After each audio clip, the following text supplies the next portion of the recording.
Everybody, welcome to the 5 o'clock news. Sprinkler. I love sprinklers. I'm sprinklers. I go right and then you go left and yeah. And everybody remember, tuna. Lime, duh. Yeah. Let's do it again, baby. Hey, whoa. Oh, yeah. Woo. I see the thing is this. Welcome to the Comedians of Wrestling podcast, the podcast where comedians dissect the wrestling to an unhealthy degree. I am your host, the most viral stand-up about professional wrestling. Damn, Black and revved up, baby. Yeah, a.k.a. Dunsky Black Amora, a.k.a. Papa Oat Milk, the creatine dream. Bump.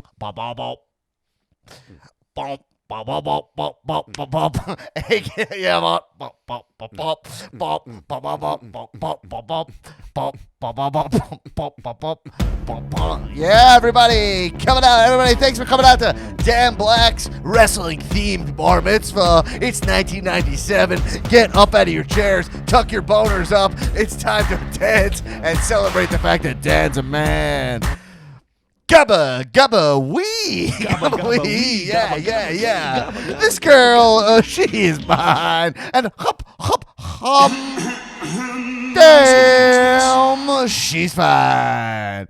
Had a little fun with the intro today. What up, jabroniacs? We're back in action for your satisfaction with all our spicy, muy, chef's kiss, caliente, wrestling reactions. A lot to talk about, including the fact that I drank a whole pot of coffee before we started recording, and which is so 80s. Drinking a whole pot of coffee, I feel like that's an 80s move, right?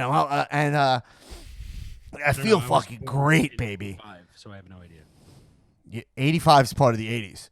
Yeah, you didn't drink coffee when you were a baby? No. My mom put coffee. I talked to my mom about this recently. She said you put a little formula, coffee, and a little cocaine in there. She told me. She said that's how you get the kid revved up. You know what I mean? A lot of sense now. That's what she said. That's what you do with. That's the goal with babies is you want to rev them up. Absolutely. Yeah. My mom used to what she would do is my mom would get on the Harley, right? Okay. Put me on the back, and then she said, we're not gonna stop driving until you stop crying. And that made me tough, man. It made me tough. Anyway, I don't know what I'm talking about, but we're having fun, everybody. And I'm a soldier. Everybody knows that. The Jewish soldier. Yes, everybody. Goldberg's back. This podcast is pro Goldberg. I want Goldberg to beat Drew, go on to Mania, wrestle Bob Backlund. WrestleMania 37. Bob Backlund, LA, in the new stadium. And I'll be there. I'll love it. Bushwhackers as the special guest timekeepers. I don't know what's happening. You know what? I got to tell you, I would say something about myself. I think that I am someone you idolize. Right? I mean, come on, guys. I think we're having fun. Anyway, this is the Comedians of Wrestling podcast. I have a bunch of announcements to do. Before I do, let's introduce the room because these guys are chomping at the bit. They're confused. I'm confused. Let's do it. He's here. He's a nasty boy. Nasty Newman in the house. Alex Newman, what up?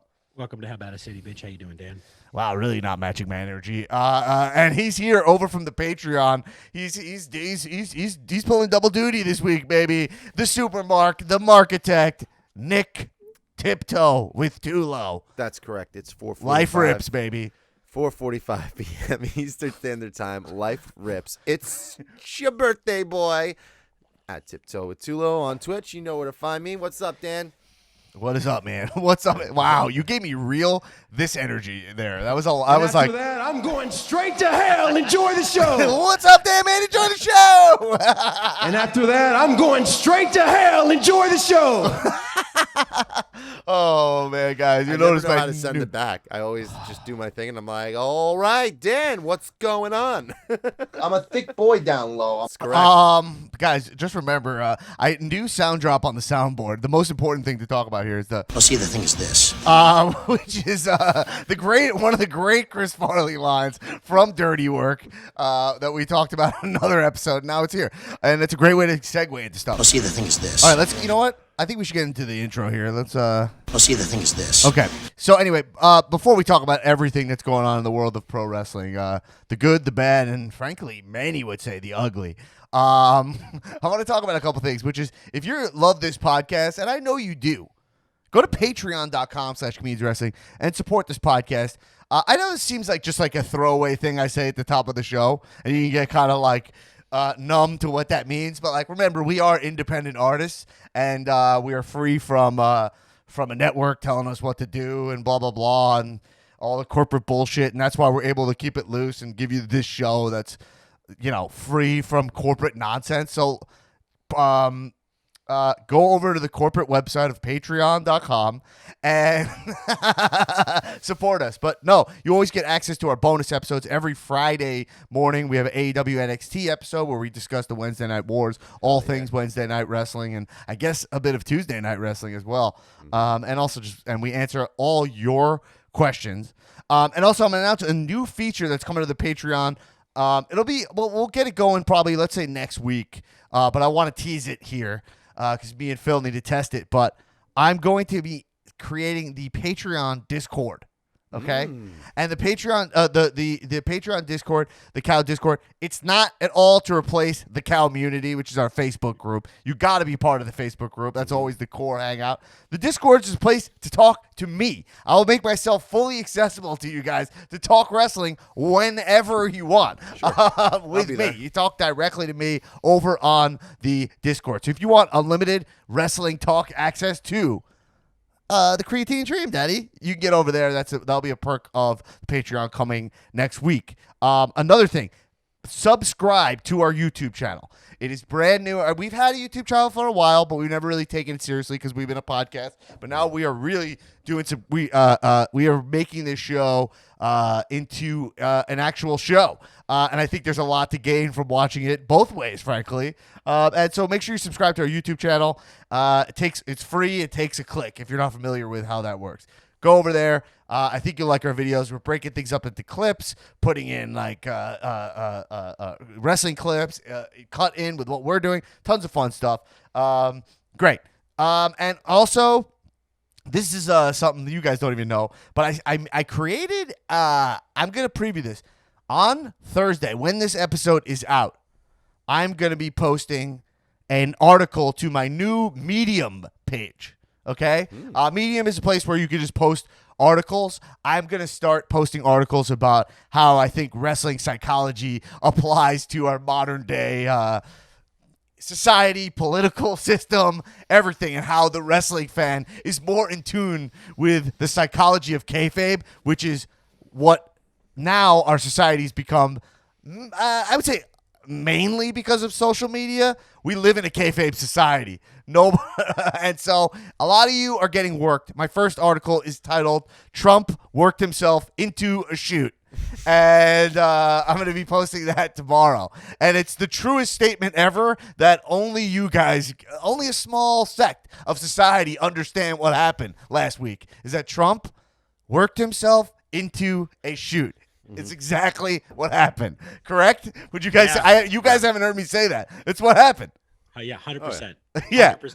It's the same exact thing as if, like, let's say, like if when Elias says like walk with Elias, and Right. then later on after What the flavor show, is there's that? a bunch of what flavor is that? Oh, lime. Duh. I don't know what I was thinking with that. That was And, pathetic. That was not kayfabe. And then a bunch of fans afterward start walking with him and following him home, and he's like, "What are you guys doing?" Like, well, you said So you said to walk with Elias. walk with Elias, and that's Yeah, it's what like, we're doing. yeah, wait, but you said that like if we don't fight, we're gonna not have a country anymore. So now we're fighting, and you're like, go home, go home, everybody. I was just kidding. I'm a pro wrestler, and Yeah. you fucking idiots took it seriously. Anyway, Classic heel. to hear so anyway, check out my Medium. It's called It's All Wrestling. And it's connected. I think it's connected. It's all connected to Google's on YouTube channel. I don't have it. It's not posted yet, but it'll be posted. It depends when you listen to this, but it's coming out this week, Thursday. Okay, January 14th. So cool. Check that out. So we're doing a ton of shit. So if you like what we're doing, go to patreon.com/comedians wrestling. We are coming out hot in January, Yo, whether hot. you like it or not. Okay, and then maybe I'll drink 2 pots of coffee if enough people support this pod. Who knows? Also, I want to plug one last thing, which is it kind of ties in. Is check out my other podcast, The Regular Guy News, if you haven't checked it out. Aaron and I on there we dissect the news to an unhealthy degree. It's the least pretentious name in news. I'm a news junkie, and I'm just like, what the fuck are people talking about? Also, I'm trying to find the truth, which is very difficult to do. So anyway, just doing a little bit of disinformation myth busting over there, which is a good time and really confusing and weird. So have fun. Check that out if you want to. A lot of you guys have been giving me really positive feedback on it. So I really dig it. It's sick. Cool.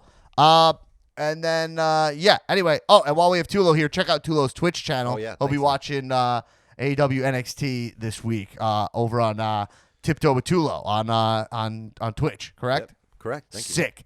All right. Awesome.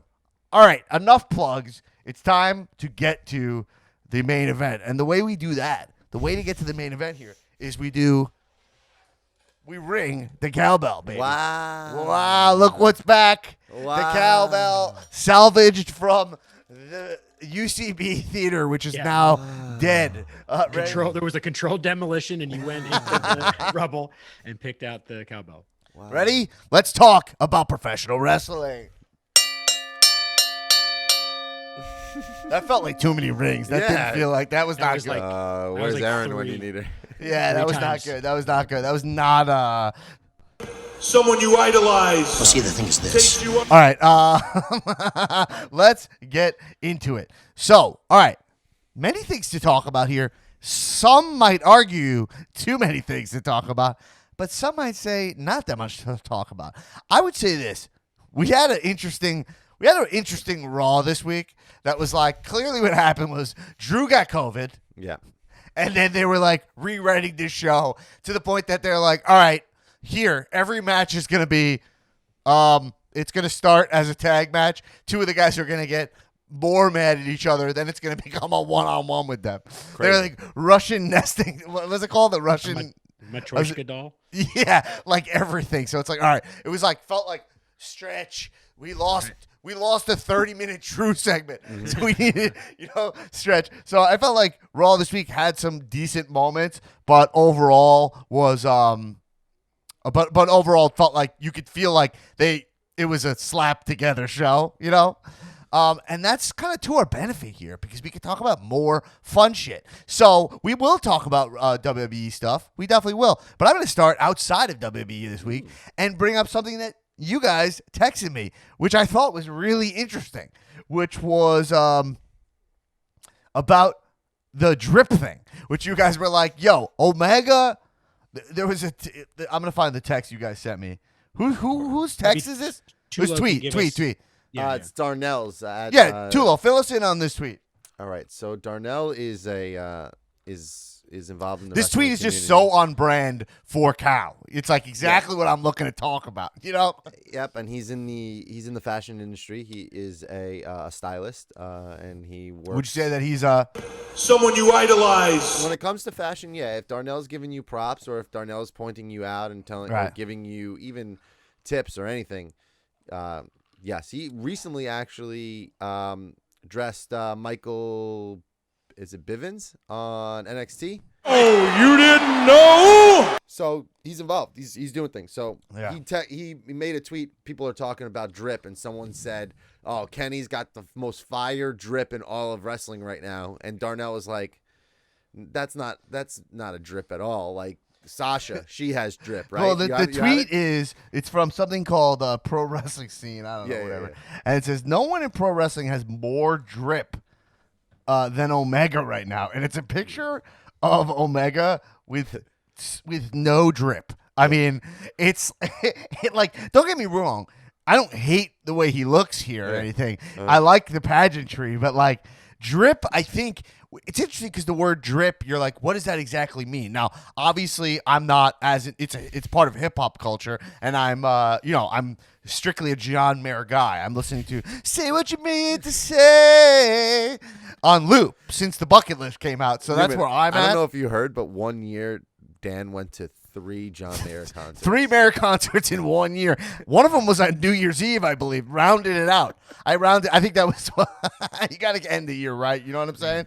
It was in the Barskay Center, actually.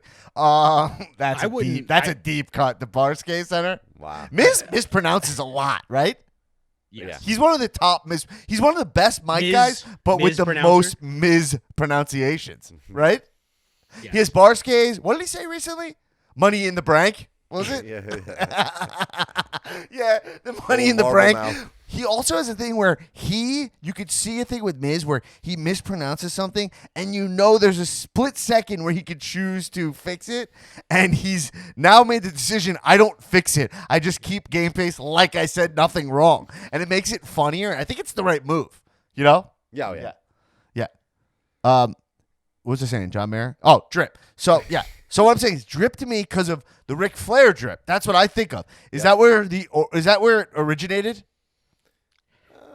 I don't know. I think drip as a concept. This is 3 white guys trying to figure out what drip is. Well, no, I think as a concept culturally it would predate that song, right? But Ric Flair. You know who I think has drip? Just gonna say something. Yeah.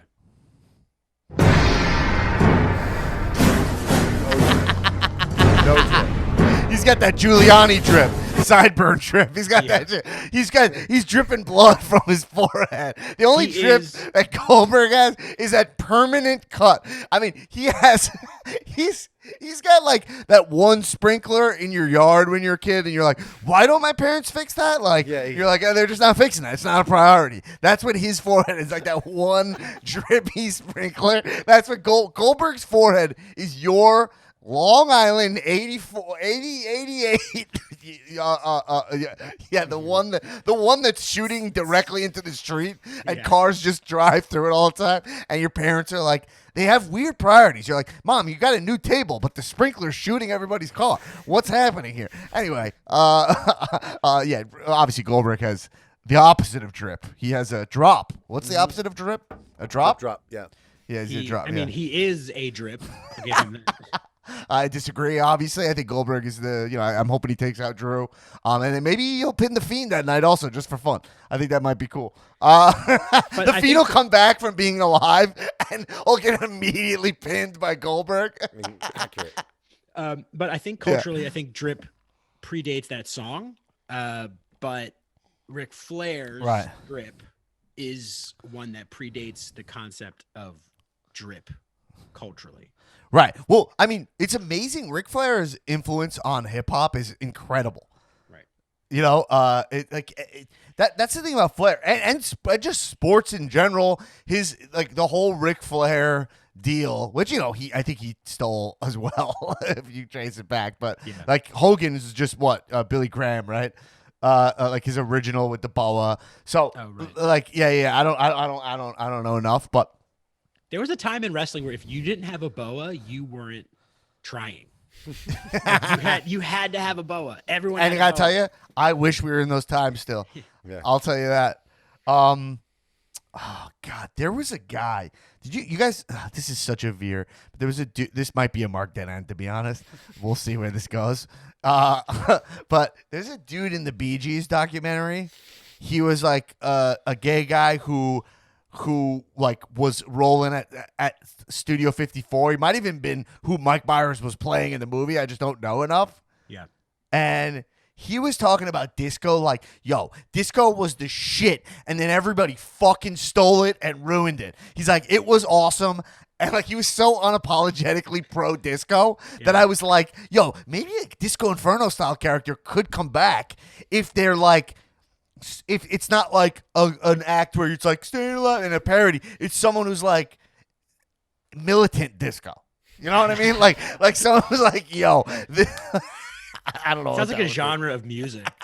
Yeah, I've been listening to not a a lot Mark Dead End, but I wouldn't book it. You know what I mean? Yeah. It would be like if you were at a writer's room, you'd be like, "All right, yeah. Any other ideas?" You know what I mean? Like that. Yeah, that's a good idea. Let's just see what else we got. It would be like that. One of those.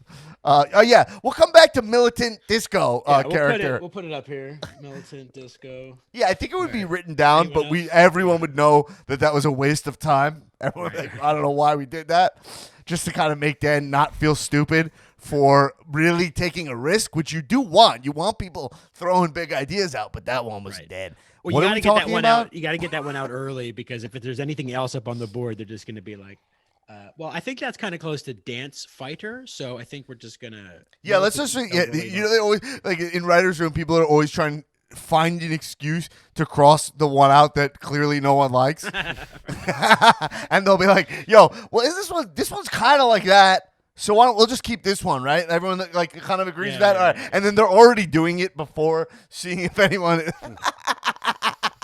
All right. Anyway, Kenny Omega, dripless.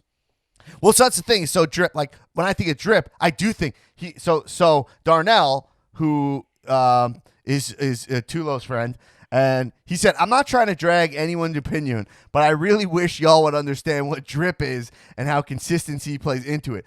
Ricky Starks has Drip. Hiromu has Drip. Sasha Banks has Drip. This is a drop." Oh, he actually said that. Yeah. Professionally speaking, Darnell, personal shopper. And you're like, yo, yeah, like Omega, like it's why it's like, let's not applaud. Omega's not killing it in that area at all. No. Like he is killing it in a lot of ways, but where he's failing is in Drip. It's exactly the area that he's failing in is Drip. It's like perfectly put. So to say he has Drip is like applauding mediocrity. Sasha comes out every single night in new gear that is fucking fire. Never print. She never fucks with print. It's all sewn on, baby. Everything is hand stitched, sparkling. Like that's fucking Drip, man. Yeah. When Sasha's dancing to her Consistency. music, Yeah. when she comes out, you're fucking like, wow, that is the most attractive fucking woman that she's so out of my league. She's like the modern day Daisy walking into a Great Gatsby party, right? Like, wow, Great Gatsby. Wow. Tough for a Long Islander. Too low. Try that. Great Gatsby. I guess you got it, but you had to go slow. Did you see that? I went down deep to get that out, man. That was Great tough. Gatsby. Great I was Gatsby. so proud of myself with the reference, and then obviously my Long Islandness had to sabotage the whole God. thing.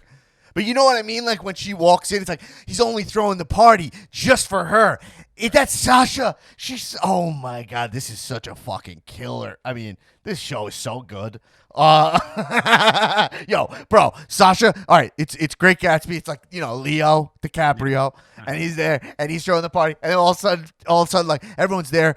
An hour into the party, boom. Like,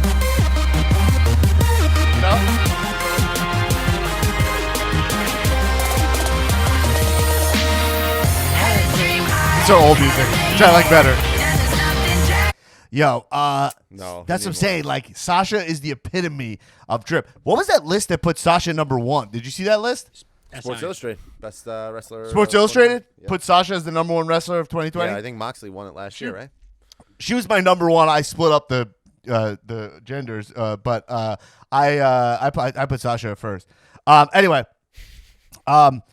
Drip, yeah, that's a great point because if you look at Omega in this, it's like, yeah, he has a jacket, but like it's kind of hard to say even Jericho has Drip. That's not what it is. No. What Jericho has is like he's got his look down, like he's more like doing his thing, Right.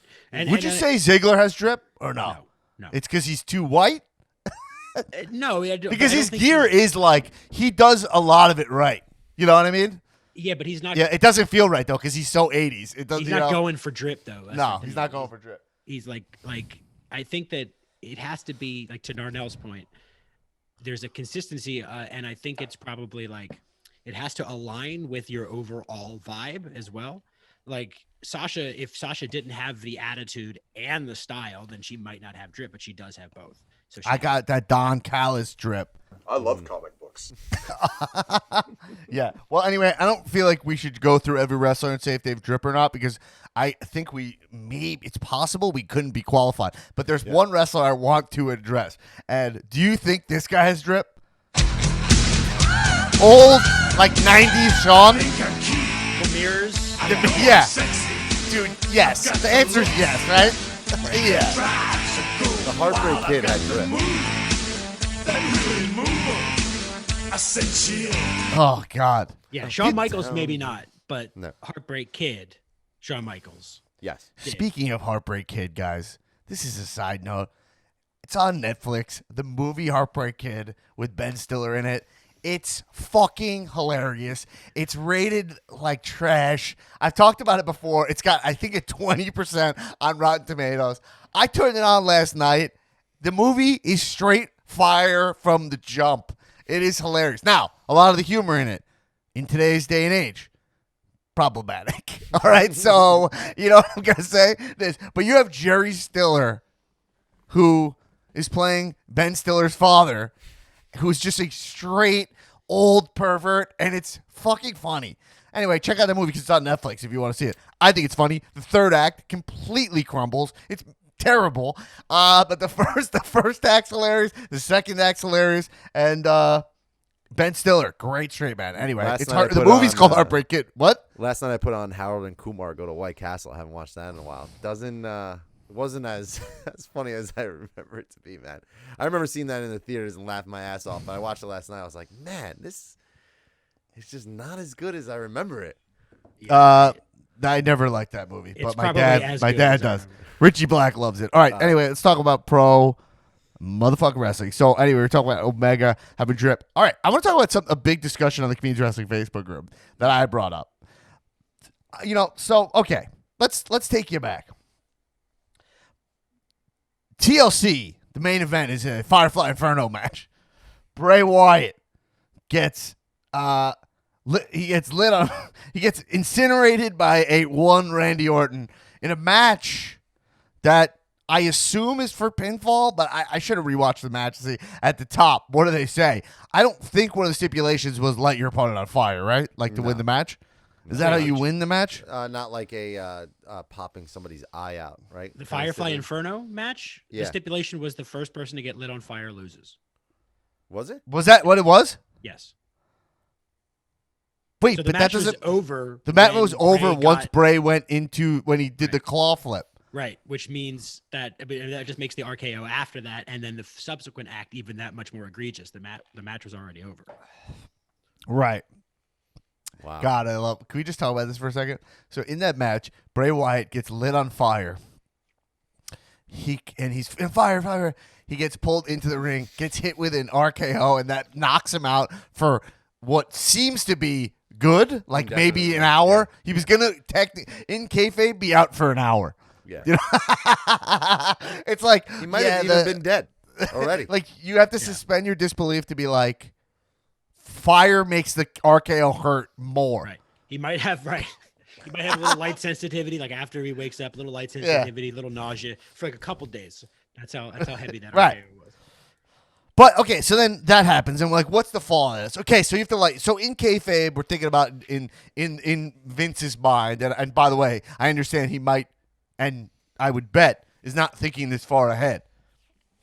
Is all right, like in this world, it's like you light your opponent on fire, but like it's like, oh, he's on fire, so then you put each other out for good measure, or someone's there to spray you down.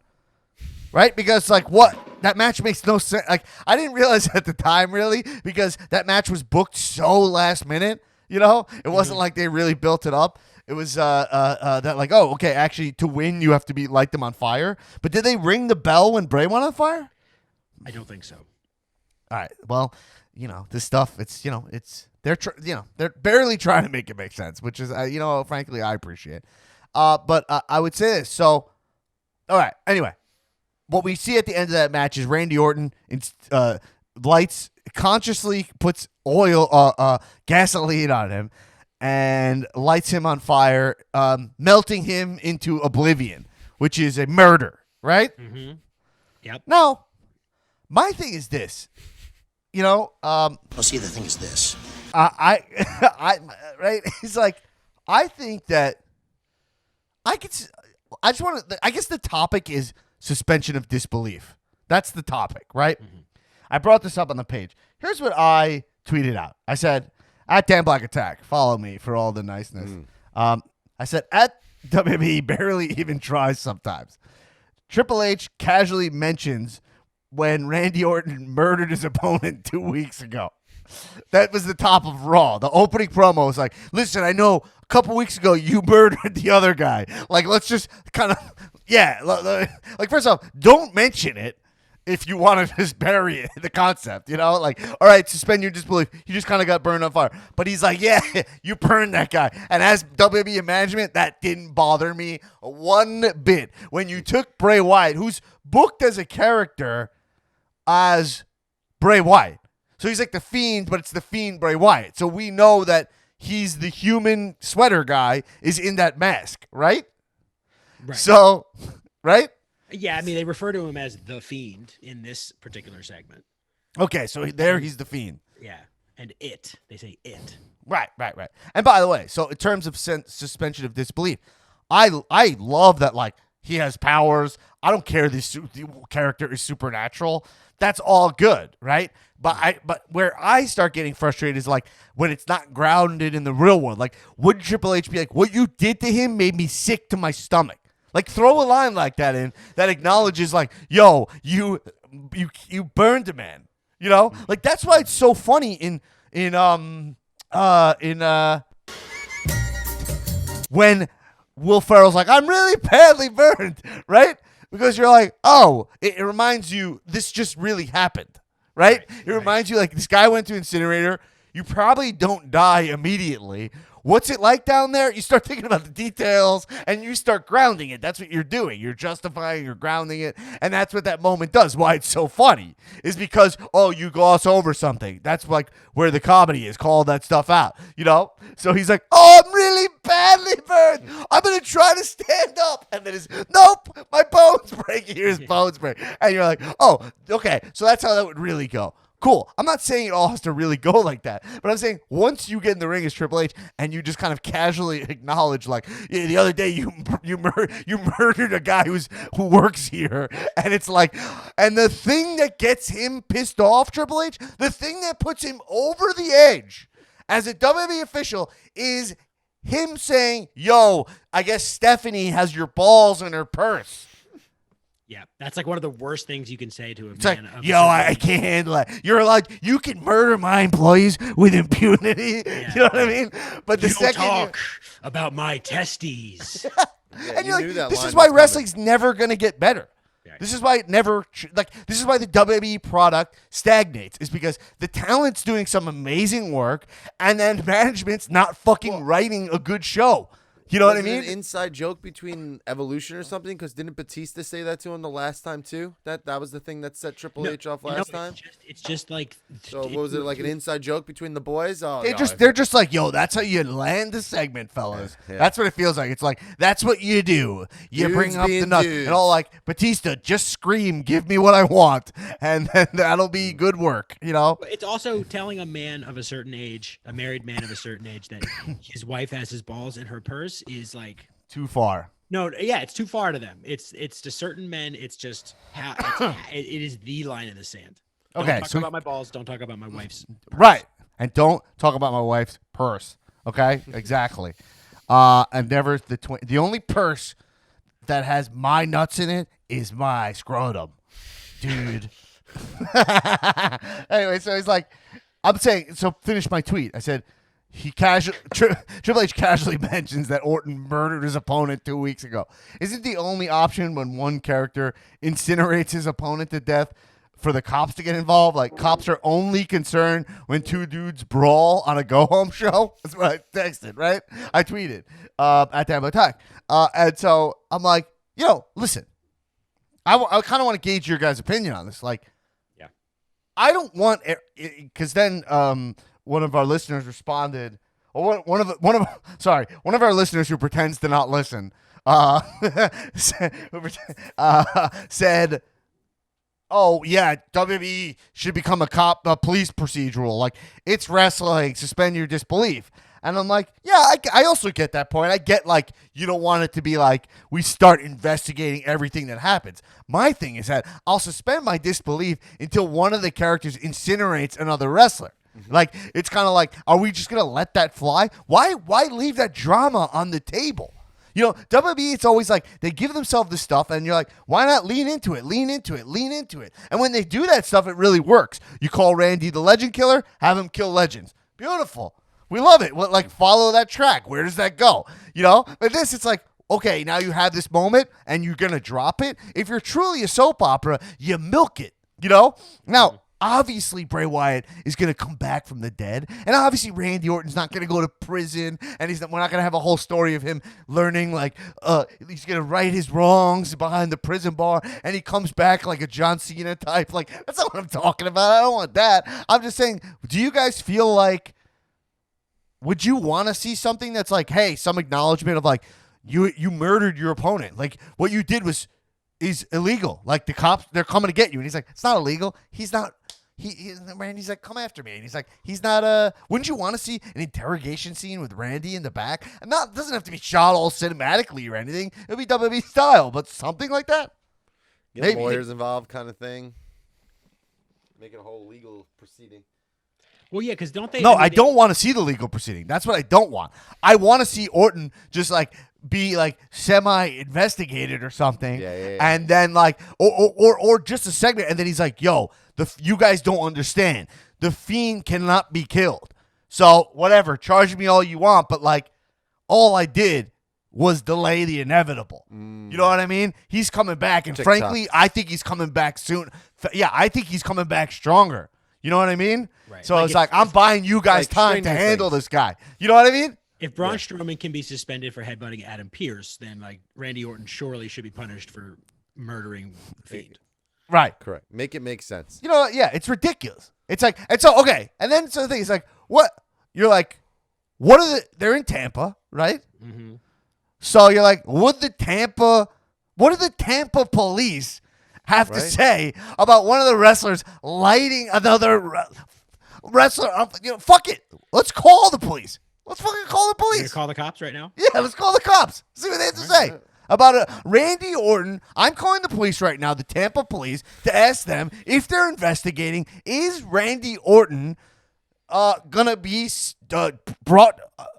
Are there charges gonna be brought against Randy Orton for incinerating Bray Wyatt, a man, Wyndham Rotunda, in the middle of the ring?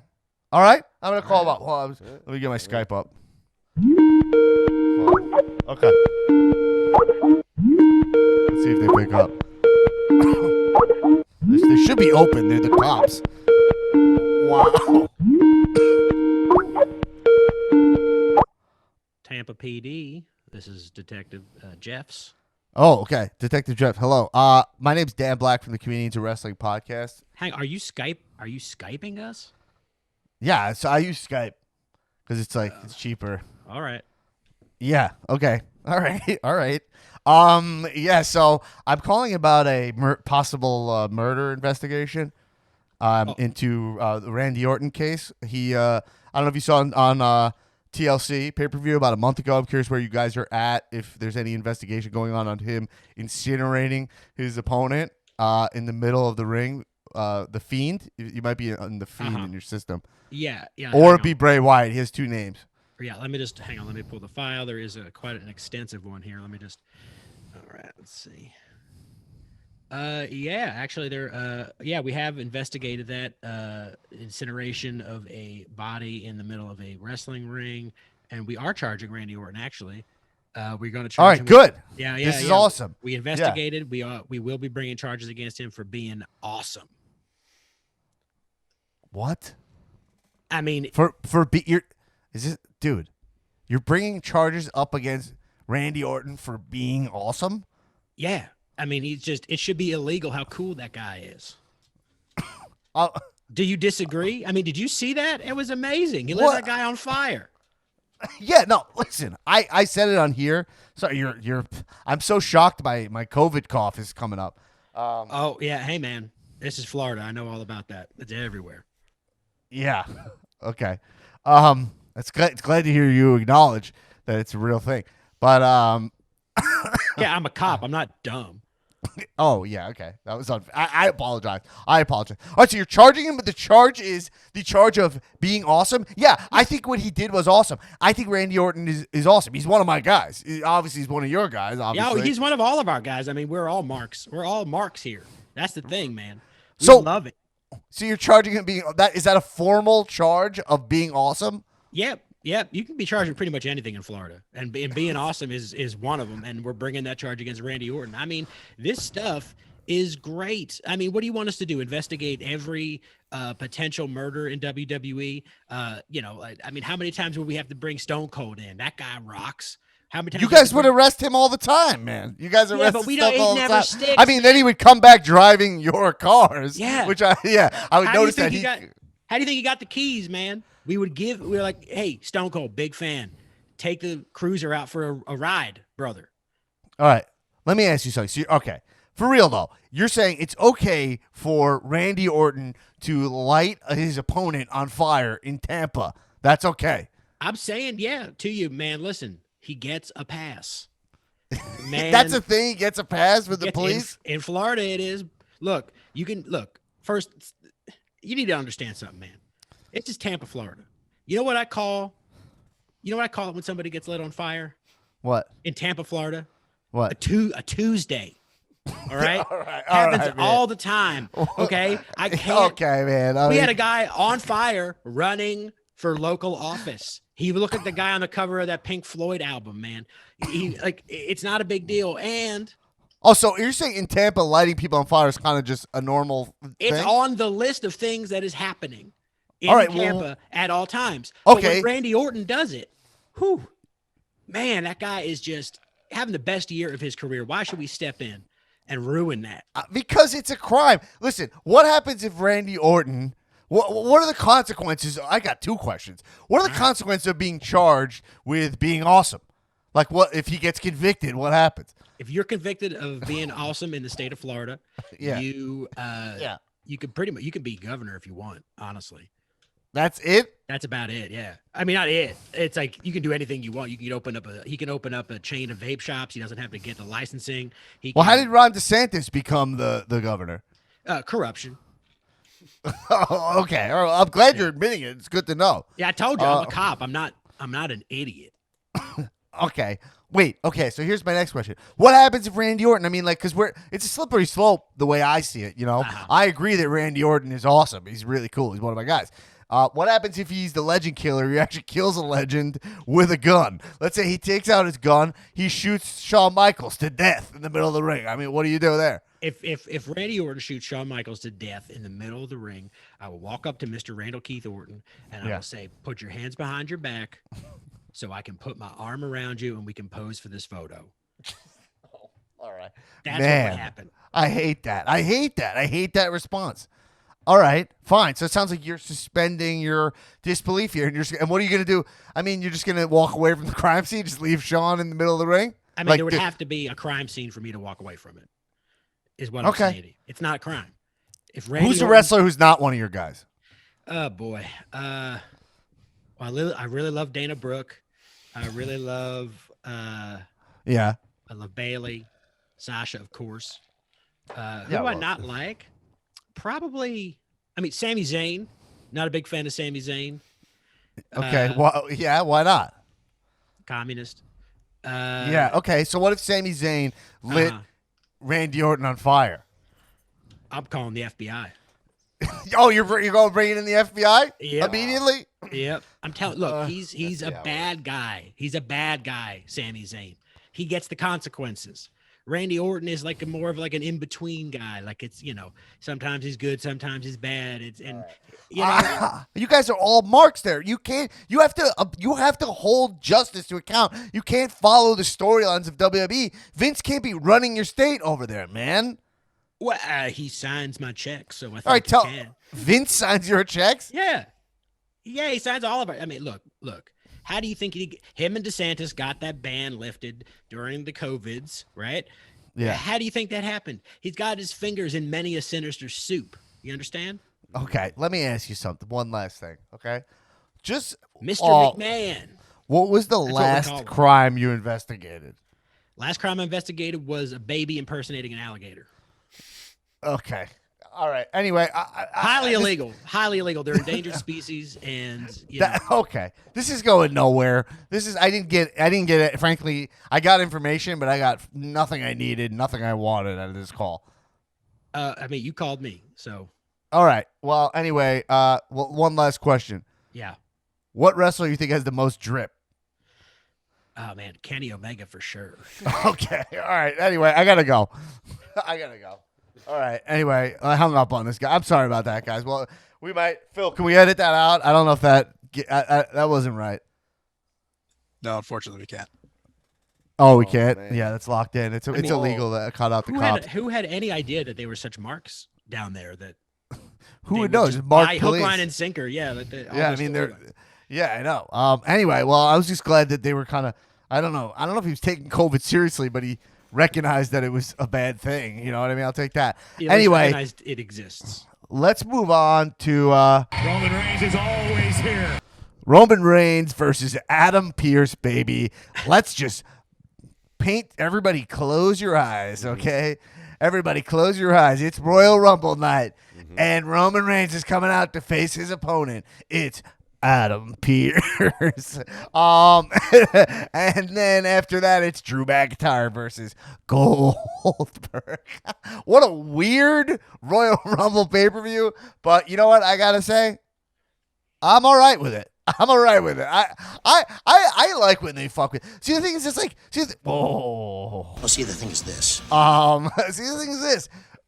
The Royal Rumble is all about the Royal Rumble, and now we have 2 Royal Rumbles, right? So I think my thought is like, now you have more wrestlers who can believably win the Rumble in the Rumble. You know what I'm saying? So I think that's kind of cool to me. Is that like, all right, well the tag, we know Roman's not dropping the title, so why not try like have a story match? I don't hate it. I got to be honest. It's not like super awesome, but we just saw him do a whole storyline, which I don't think is over, with Kevin Owens. Like Orton, if you told me Reigns, Kevin Owens, that's a good program. We had a whole Drew, basically like a 5-month program of Drew, Randy Orton. You know what I mean? Mm-hmm. So I'm just kind of like, all right, Drew Goldberg. I don't know. I think it's more guys. And I'm trying to say guys because it's all the dudes. Like, it's more guys in the Rumble who can really win the Rumble, which is really what we care about. You know? Is it really Reigns versus Adam Pearce? Yeah. Oh, yeah. You know what happened? So, by the way, one fact about Does this. it matter what happened? It was No. kind of cool, actually. It doesn't matter. We will talk about it, but let me tell you this. See, the thing is this. Well, see, the thing is this. So I think that little COVID cough. We don't edit out COVID coughs to remind you that this pandemic is real. Stay safe. Wear a mask up. By the way, Drew McIntyre thinks he's asymptomatic when he tested the first. I hope he stays asymptomatic, but it sounds like he tested on his way to Raw, which means that he might give it a couple days. Yeah, you know. But anyway, I hope he stays asymptomatic. But why was he assuming he's going to be asymptomatic? Anyway, all right. I don't know. So anyway, here's the thing. See, the thing is, we're what was I just talking about? Shit, man, I just veered off into the COVID coughed. Oh, Sheb's cow champion, total fucking loser asshole. But he's just if you don't know this, he's been calling for bonus episodes. He's the cow champion, and he's starting to call his bonus episodes the Outsider's Edge with Jason Shapiro, which he's broadcasting from Waikiki with the cow title. He called for a special Adam Pearce episode where he actually filled me in on the Adam Pearce, who actually is the 4th highest, longest reigning NWA champion. It goes Dusty Rhodes, Ric Flair, Jeff Jarrett, Adam Pearce. There's a Mount Rushmore for you. Yeah, it's a route. That's Route Mushmore. That is Mount Rushmore. Oh man, where's that drop? I got that somewhere. Anyway, Route Mushmore. Remember Shane? I mean, God, that's so crazy. Shane came back and then forgot we had how to Raw- speak. We have Raw Right? Underground. Who has more mispronunciations, Miz or Shane McMahon? Do you guys remember when they? Miz. I think Miz. Do you remember when they debuted Miz has Raw more Underground? memorable ones. What? Remember how Yeah. happy he was for Raw Underground when he was like after Oh, that first my. segment and he looked up at the camera. He's like, "Oh yeah, we nailed it. We got something here, guys."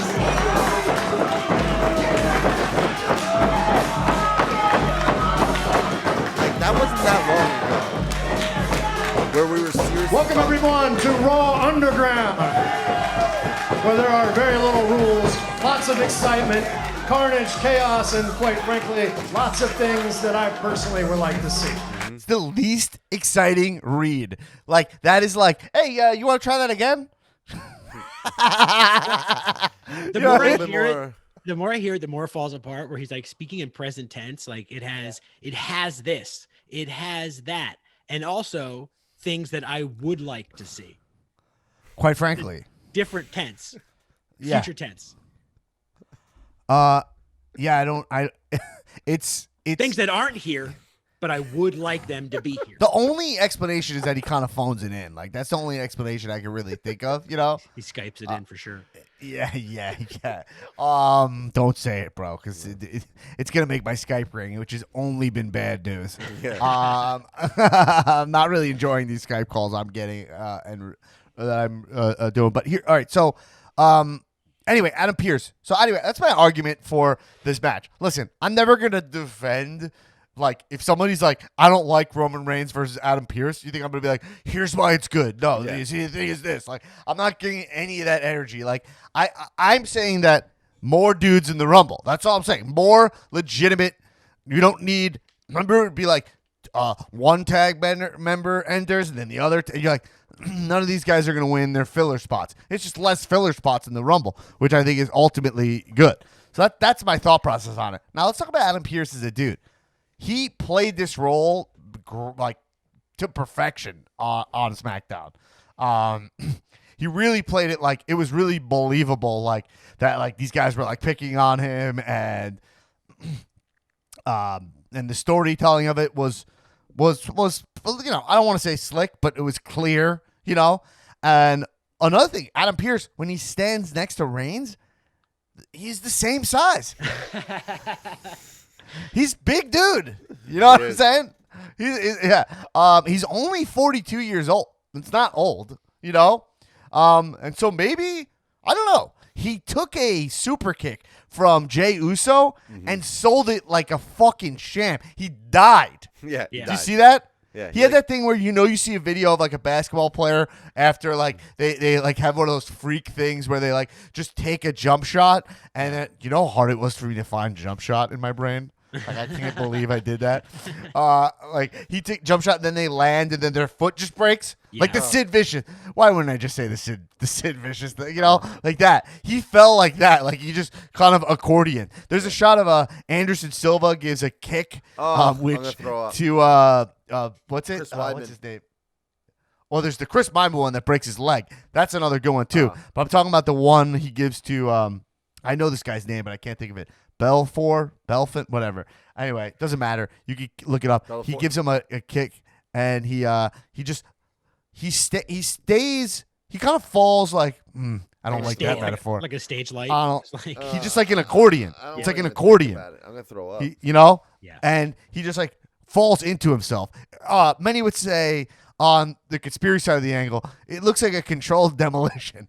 And he does that, which I thought was a cool kick. Anyway, that's all I'm saying. And then Cole, Adam Cole was Michael Cole. Michael Cole, baby. Yeah. Anyway, so God, that I heard that play and I was like, Undisputed Era, that's over, right? Yeah. I think it's time for a Thought the break same for those thing. guys. My brain went to Dusty Classic. Yeah. Anyway, so but Michael Cole was like, "Yo, Adam Pearce." He literally said this line, and he was like, he's like, they were trying to sell him up. They're like, it's like he had this many titles, NWA, blah, blah, blah, whatever credits they're giving him. And then Michael Cole's like, let's just face it. He was never in WWE because he's not good enough. You know what I mean? And I was like, say it. Just fuck it. And that made me like, oh, all right. So it was like seeing them actually make something like make sense and say the thing. You can't have Adam Pearce wrestle, who you don't even know who he is really, and not like straight up lay it out. So I like that, because it feels like WWE sometimes they're in their own universe. So anyway, am I excited for the match? Not really, but also I don't hate it. Let's see it. I don't know where you guys at. I'm kind of just. I know. I didn't think you guys were gonna be like, I have a lot to say about this. Well, it's so ridiculous, the idea, just thinking of it, that I'm excited to see what they do with it. Because in these kind of situations, this is where WWE ends up nailing it, because no one really has high hopes for it. You're just like, oh, I'll probably and it could be schmozzy. KO could show up, right? So I'm excited. You never know. They can go. Yeah. They really this is where they shine, because it's an open book. They can really do whatever they want. Mm-hmm. But when they like this, Goldberg on the other end is Goldberg and Drew. And the winner of that match will go on to face Drew McIntyre for the. Exactly. That mistake helped us get like 100 more views on a video recently. Yo, that Drew McIntyre. I was comparing that to like, it's like everyone thought it was like gonna be his like Mel Gibson like recording or something that was gonna like tank him, but it turned out to be like his Kardashian sex tape. Like I think it like made him more relevant. Like, you know what I mean? Does that make sense? You know what I mean? Yeah, it's just I didn't realize that the two ends of that spectrum were precisely those two things. I gotta be honest, I was winging it. Yeah. I'm a very trained improviser. Many would say $50,000 deep. And so but who? I mean, that was your example, right? No one was like, "This is as bad as Mel Gibson." No, but you think like this like what my point is that WWE does a thing where they set their talent up for failure. Okay, let's go back to AJ Styles. Like he was booked like shit when he showed up. Yeah. And he's so good that like he was undeniable. Like it was, he had that like Steve Martin like be so good that they can't say no. And that's kind of like what happened with him, where it was like Vince was like, I don't remember his booking at the time, but I remember it being shit and everyone just being like he's fucking killing it. And it was just the momentum. He was undeniable, Right. And there's that thing like Drew. The Adam Pearce was never like, he didn't get the Stephanie comes out and goes, we want to give you this title. He like randomly showed up and they're like WWE official. They never said like, you know what I mean? Like he wasn't like really clearly defined, Mm-hmm. And I just feel like that being said, because the show needs structure, people are like, oh, it's nice to see. I get it. He represents Vince. Like people are dying for anything that is Vincian, because it's like it's important to this show. Like if with the work shoot element, you need to see something that feels shoot, or else the show is hard to watch. You know what I mean? Mm-hmm. So you watch it. It's just sort of like one of those things though, where it's like this is definitely not a match that we're going to be talking about in 2 weeks. Or after after the match, it's just like gonna happen. It could be really good. It could be someone you idol. It could be really good, but like, it's gonna happen. Yeah, and Roman was good in it, but even this was one of the weaker Roman moments, because Roman was doing his best, but it was like when actors like, it's like Natalie Portman's a great actress, but like her lines in Attack of the Clones are like and no actor could pull off on a green screen with two characters that like don't have any chemistry, Well, so it's kind of like Roman, like you felt Roman like he brought up Adam Pearce like out of nowhere and was like, roll this package to remind everyone why I hate this guy who I really don't hate that much. Like, you know what I mean? Like who I don't like, tell everybody why I would give two fucks about this guy at all. And you're like, all right, fine, I'll go there. But it was a stretch, Right. All right, anyway, I'm done talking about that. So let's talk about Dolph, my man, Dolph Ziggler friend of the show, my boy, The dirty winning dog. gold, baby. A couple of dirty dogs. I got to get that drop in here. We're just a couple of dirty dogs. I want that line. They won on SmackDown, won the Bobby Roode and Dolph Ziggler, who are, I believe, calling themselves the Dirty Dogs, but WWE has nothing to do with that. It's just that's their what it feels merch like. on there. Yeah, WWE had we confirmed, Ziggler confirmed that on the. He said I could say it that they just made that themselves. You know, WWE's not booking them as the Dirty Dogs. You know, That's so incredible. yeah.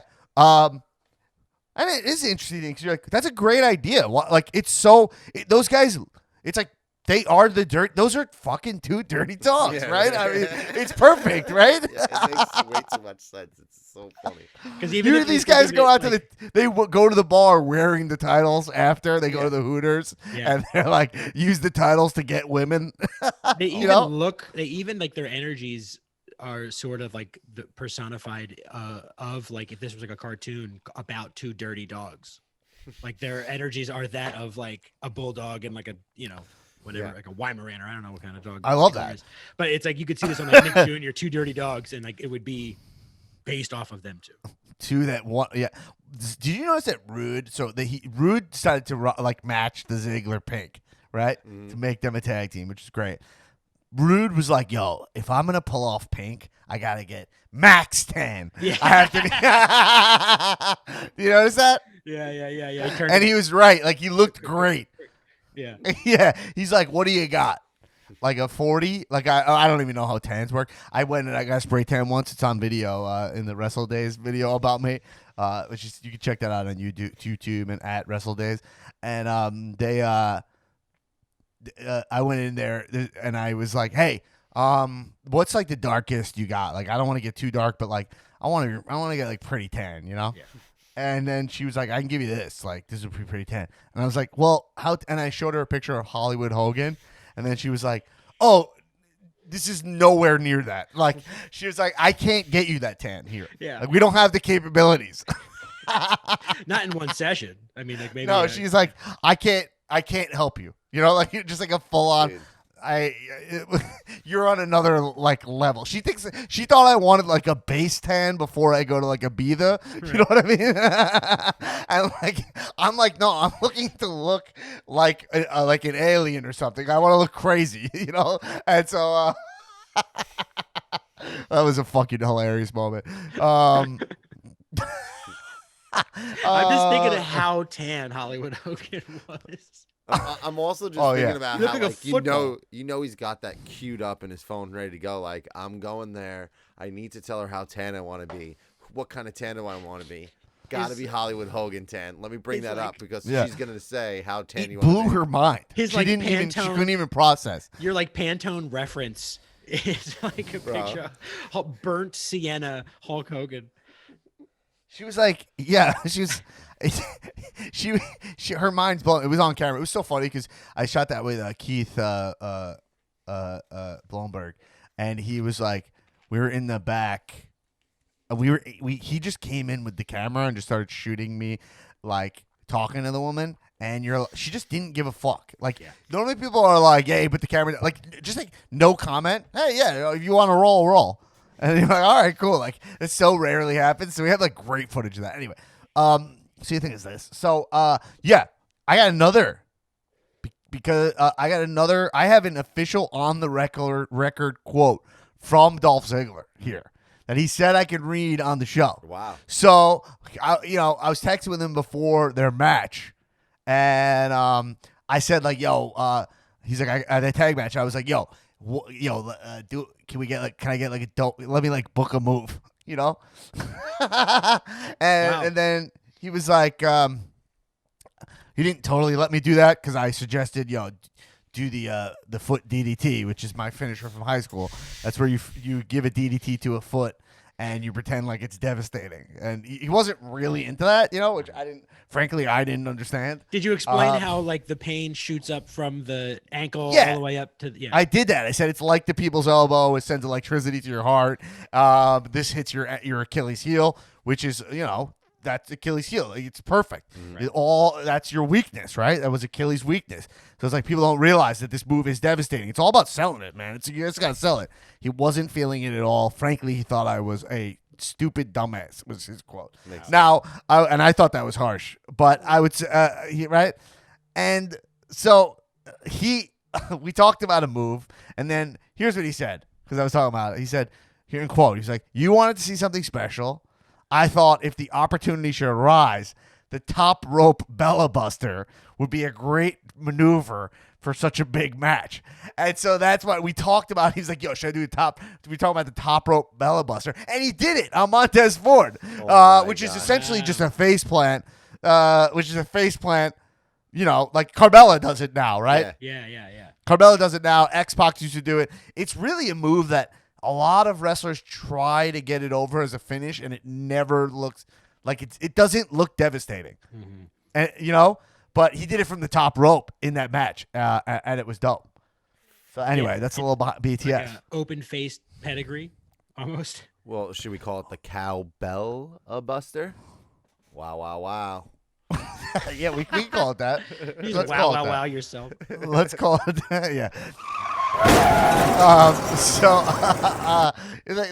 The thing is this. Oh man, I'm walking into that. That's. Don't worry, I'm not going to use it this much going forward. Okay. Well, see, the thing is this. But so a little COVID for you. You get it through the airwaves, babies. Hold on, I actually have to breathe for a sec. If you want to know what this is like, yeah. What was I talking about? I'm not gonna lie, you have scared the shit out of me to the point where I don't want COVID. So I mean, that's great. That's like, my goal. I don't want it.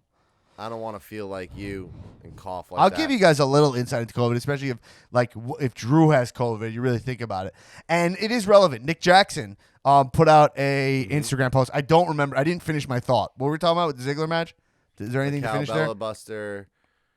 And then You were saying this, and then I'll talk about the COVID for a sec. But you were saying it's like an open face pedigree, right? But the devastation of the pedigree is that the arms are locked. Right. That's what makes it scary. You're like, oh my god, that's like you think about that, and you're like, it almost has that like, this is gonna happen whether you like it or not. Yeah, like you're locked in the coffin. You know what I mean? Yeah. So anyway, that's why this one's like, I guess if you choose to jump, and then also, is the impact gonna be that bad of you jumping?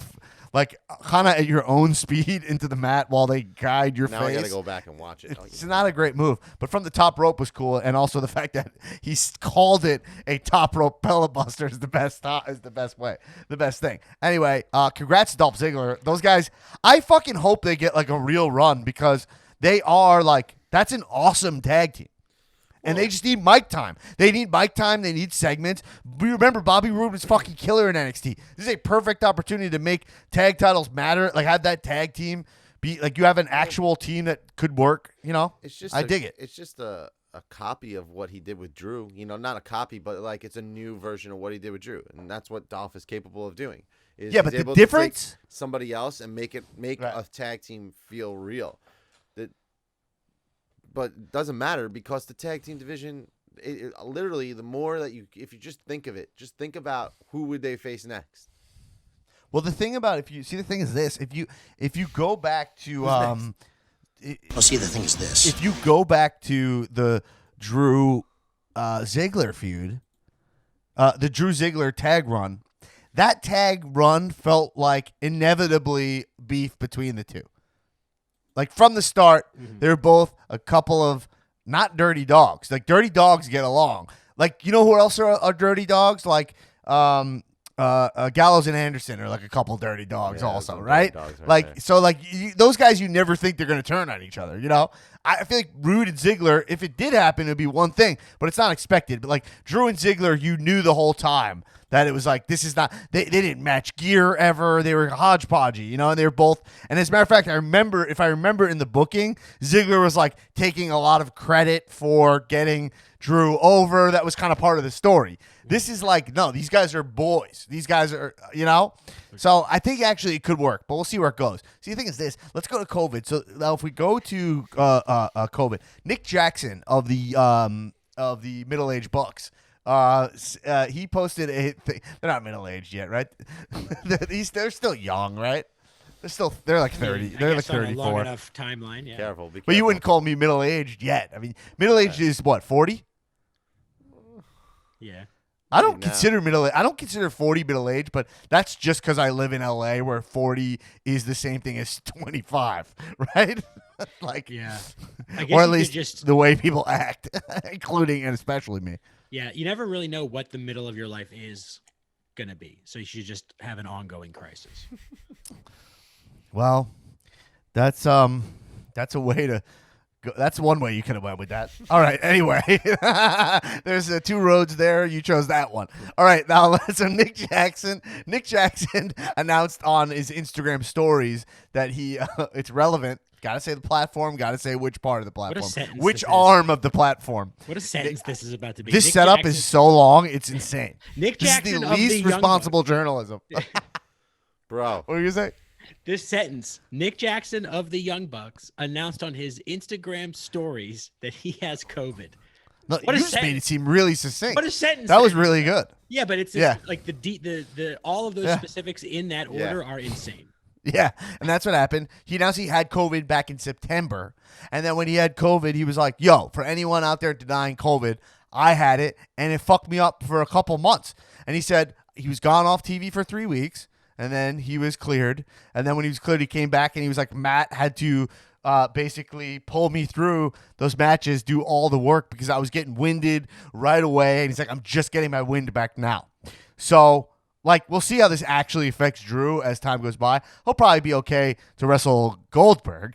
I think at the Rumble, actually, it kind of works out great, except for if Brock shows up and starts shooting on a guy recovering from COVID, which I imagine Brock gets stronger during pandemics, is what my thought would be. Brock's going to come back and look in amazing shape, right? He's like juicing up in the forest somewhere right now, right? I mean, can you imagine? He's going to come back in like perfect shape, I think. No? Yeah, I mean, as good a shape. Yeah, definitely. I mean, he'll always have that like weird Brock cartoon body, but like, yeah. Anyway, coming at you. Yeah. So I was trying to talk about what it is like to have COVID.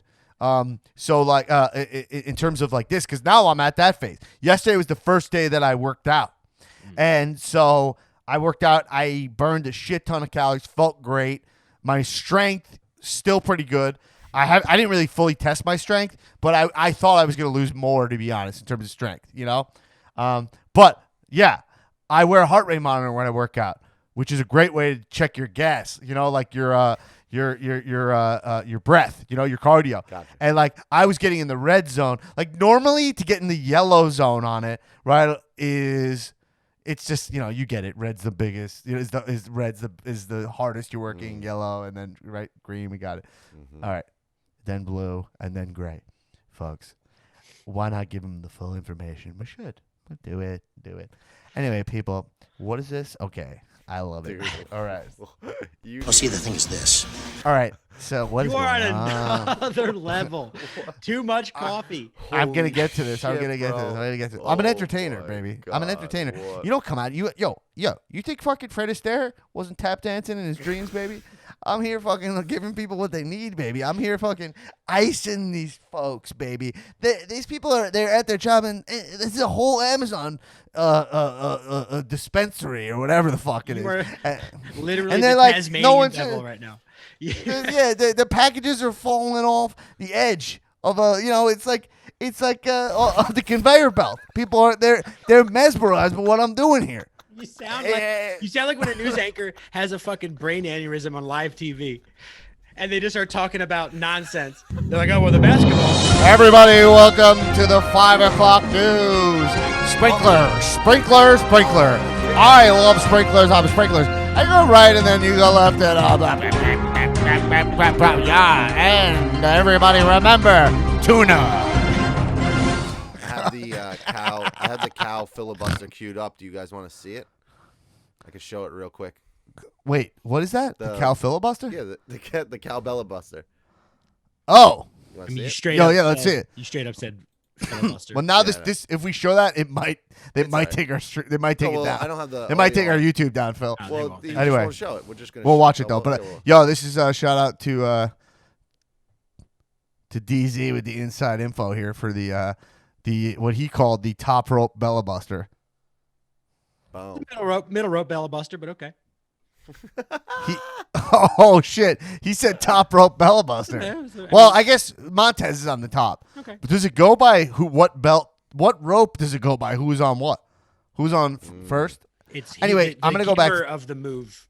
I think it's where they are. Right. Is the rope The giver.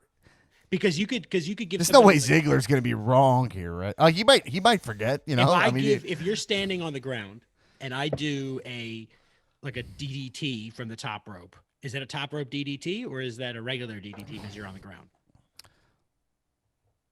I guess top rope. There you go. All right, lock it in. Lock it in. Wow. Okay, yo, here's the thing. See, the thing is this. So it's COVID. So I was just saying. So I worked out, felt good, you know. But then later in the day, and I still have a slight lingering cough, but I'm cleared. Later in the day, I started feeling like my breathing was a little harder. You know, like I paid the price for working out later. Never a point for me personally that I feel in any danger or anything. But in terms of just lingering effects of COVID, like I feel like I had that. And then today I'm like drained to a point that it's like, to the point that it's like it's more than just like I just went back to the gym. You know what I mean? So I think that's the kind of stuff. But I do see myself like recovering and stuff, so I feel good. But I don't know. Anyway, I just give you information because it's so confusing. Speaking the whole of COVID, thing, and I'm living through it. It seemed like all companies got hit and pretty hard. And I know there was in the sheets they were talking about that a lot of people just kind of did their thing on New Year's. People between companies. I mean, there was pictures out there, but like everybody was just like, "Fuck it." They spent New Year's together. Well, and they what all the got fuck sick. was AEW doing on New Year's? That seemed wild. They had a full-on New Year's party. Did you see that? Yeah. Did you see that? It was like, and it was in the back. It was like Adam Cole. Like everyone was like, you know, No one like cares. no, they don't care at all down there. Fucking Eddie Kingston, no mask, yelling a speech about Luke Harper, rest in peace, in an enclosed space. Like I get it. I guess they're tested, right? I mean, and you got to imagine. Well, I heard that Tony Khan is probably. Come on, like you know, if anybody can afford to throw a party where everyone's tested, you know. But what'd you hear? I mean, I'm hearing that WWE's not really like testing. They're That's not what I'm actually testing. They're like it's like that's why everybody's getting sick is because they're not like on top of it. I mean, if Drew, I mean, how long ago did he get it? Like when did they test him and he found out? I mean, and he was just in the issue is contact with testing Hulk only Hogan, does so much. Goldberg. They got Ric Flair around there. I mean, what? I mean, it is crazy. Like Charlotte got like all up in Rick's face in that one segment, and you're just like, it's just kind of like I get it because and Triple H and Randy, you're like, Triple H it's is weird to spitting see. water. I know, but I'll say this: Mad It's like- particulates. There's that like man. you're on the show because your champion has COVID and you just can't like sacrifice the water spit for one night, man. I mean, you're not. It's like they gotta be better in some kind of way. But like if you look at sports, they can't even. The NBA's like can't even have a game right now. Everybody's. I know. I just think you can only do it with the bubble. Like I the think- bubble was the way to yeah, go. I think it's. But I mean, you can't. They're like, we can't put these guys in a bubble for like Everybody 6 months has or whatever, it now. right? It went from not knowing anybody to have it to like, Well, everybody has it now. Like everybody's getting it, so it's. I think also people are like, you think the reaction. I know in LA, I think you think the reaction would be like, all right, we got to hole up more, and I think people are now starting to be like, it's inevitable. I'm gonna get it. And so, That's like, what it I think feels that like, actually right? is lucid because like that's kind of what's going on. I mean, I know, guys, I know we're talking about COVID, but it does pertain to wrestling here because it's like, I think that you're seeing people who do almost nothing following the rules still getting it. And so, like, that doesn't mean that we shouldn't all be doing it that. comes back to But I the- think people with the fatigue of it all, it's like, I don't know, and it feels so out of control right now that I think we all feel helpless. Like in the beginning, we're like, if we do this stuff, we were literally, remember that in the beginning it was like 2 weeks, guys, everybody, Yeah, 2 couldn't weeks even do that. lockdown, and then it'll be fine. And it's like now, I mean, we're going on 10 months, and now it feels like nothing we've done mattered at all. I mean, this is just a Well, recipe no, but that's for that's disaster. the thing. That's the thing. Those 2 weeks, people still gathered. No one did that. So Right. we don't know if it would have worked Right. because people just straight up didn't do it. Right. So like that isn't the. It's not because COVID is inevitable. Those 2 weeks could have fixed things. You know? No, I'm just saying what I think people are thinking. I'm kind of going into the psychology. Anyway, all right. Well, that whatever. That was COVID Corner. I hope you guys enjoyed it. Here's the theme music for COVID Corner. It's revving up. on. That's a audio representation of the death count. Oh wow, that was terrible. Oh, was that too far? That was the coffee. Wait. Shall we? Do we have to edit? Is that an edit? Is that an edit? I don't know. I guess you can joke. As I'm a victim. Yeah. As I'm a victim of it. Sure. I don't think that. I think we can keep that in, but it's not funny. It's I don't deep think enough. that's It's funny. deep enough in the episode. That... Wow. Well, COVID really, I got to tell you, COVID no-sold this episode. We brought it up. We were fucking hilarious for an hour. We were firing on all cylinders here. I brought up some great points. People were loving Well, it. it They comes were back to loving the the point. energy. And then, You say Nick Jackson comes out and says it because Jericho's starting to say things along the lines of being a COVID denier or having people on his Yeah, platform. well, Jericho's that is pulling a the COVID Trump. denier. So he's trying to tank kinda he's trying to tank interesting. his last act, it's kinda- Trump yeah, style. I mean, it's kind of interesting to see that you got Yeah. Nick Fucking Jackson Jericho. clearly saying, he's like, I can't believe there's COVID deniers out there that still exist. He's like, I had it. Like, whoa, didn't even know this guy had it, but it's kind of a direct shot there's right this at simple Jericho. nuance that I don't really understand, which is like, I did talk about this a little on Regular Guy News, but it's like Jericho, his podcast, he has on like straight up COVID deniers, right? And he's like, he's kind of like, isn't it kind of like fun to like just hear from these people? Like that's kind of his logic. He's like, I don't really stand by any of this shit. It's just like, I know it's interesting for people to hear. It's provocative. It gets some people going, you know? Like that's kind of like where he's coming from. And he's a wrestler, so it's like not that hard to. He's a wrestler. He lives in Florida. Yeah. You know what I mean? Like it's not that hard to understand why he's doesn't like care what you think of him, like at right. all. And also he's a deep, truthful, true understanding that all heat is good heat, you know, until a point, Yeah, right? that's it. And like, especially if you are him, where the consequences are really nothing. All eyes are on him in terms of the wrestling world. Like, you're not going to be held accountable for what he's doing. That's not even that far. People only get accountable for sexual assault in the wrestling community. So like, you think that he's going to get in trouble for that? Like, Trump barely gets in trouble for this stuff. Now he's just starting to get like right as he'll be able to finish his term with a little bit touch of consequence at the end. You know what I mean? So like he knows. So you have to have the moral compass to be cool, knowing like, yo, this is gonna get me clicks. You know? Yeah. It's like this is gonna and he's been trained in that. You know, he's a pedigree of Vince McMahon, like, you know, like that's what it is. Like literally, you know, talk about what like the wrestling world could be. You saw the Lita story? Mm-hmm. Lita on her Twitch stream last night, I think it was yesterday, maybe 2 days ago, was like, I didn't want to do the Edge sex party, sex celebration. And I tried to and they were like, you're going to be fired if you don't do it, is what she said. Yep. Now, listen. She said Cena stepped in and tried to stop. Right. Yeah. So I'm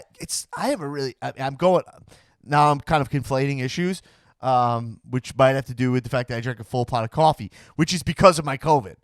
I like felt so low energy that I overcompensated. That was the point there. And so then I revved up, baby. And so I'm feeling spicy, but I'll tell you this. So the thing is this, with the Lita thing, it's like, listen, those are different times, so we can go backwards. We're going to litigate things about WWE when we can talk about things that are happening right now, you know? And you hate to hear it. But, man, that is one of the segments that people talk about it's one of the most talked about wrestling segments of all time and also got Edge so over. I'm not defending it, but you're like, that's one of those things where you're like, this is wrestling. Now, she should never be forced to do it. That's fucking crazy, you know? But you think about what's interesting is that with Vince, it's like he's still to this day booking Lacey Evans in a love angle with Ric Flair. Can you imagine doing that? Could you imagine being Vince and you're like, here's where we're going with this, like, you know, and it's that same thing It's crazy, man. with Jericho, and it's the thing that kind of like weighs on me, where you're like, you see the success of this behavior, do you fall into it? Do you give into it? The answer should be no, obviously, but then you see the consequence of like, bam, that made Edge a star to this day. You know? Yeah, but what that about, is like. But what about what about Lita? Right? Yeah, Like it worked for Edge, right? But like, no, I know, Yeah, but that's like the thing. It's the it's the conundrum or whatever. When I had like psychology class in high school, like sociology. We did this thing where it was like, hey, you could win, like, you know, if you could make like $50 million, but you have to know one person dies for that. Right. Do you do it? And most people in my class chose yes, I'll do it. Like a random person or somebody you know? It wasn't like someone's going to die. It's like, yo, it was, no, it was not someone you idolized. Someone you idolize. In it was Mr. Jacobson. Did you ever have Mr. Jacobson too long? I don't think I have Mr. Jacobson. Yeah. That's fine. He was. I liked him as a teacher. It was good. Shout out to Mr. Jacobson. Might not be alive.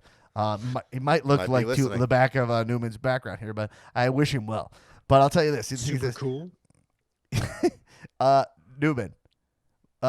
He said like you'd be the CEO of like a automobile company, right? Mm-hmm. And you'd just cut costs. You'll use a cheaper part or something, but it'll make you a lot of money or something. Mm-hmm. And then, you know, only one person's gonna die from this decision, so it's kind of a no-brainer financially. Mm-hmm. You know, do you do it? It was like that. Right. I guess the question then is like, is that worth? Is a human life worth $50 million? Right. And you're like, well, in society. You know, that's what we're being more socially conscious now. I don't know where this combo's going, but how it applies to WWE. I know how it does. I'm saying Legends Night is a human life bringing Hulk Hogan back worth 1 million viewers and more ratings, right? Right, because you're like, it's like, right, you're right. We're in a pandemic, bringing back old people, getting them involved because your ratings are struggling. You feel like this is the only way to do it, and they're doing it.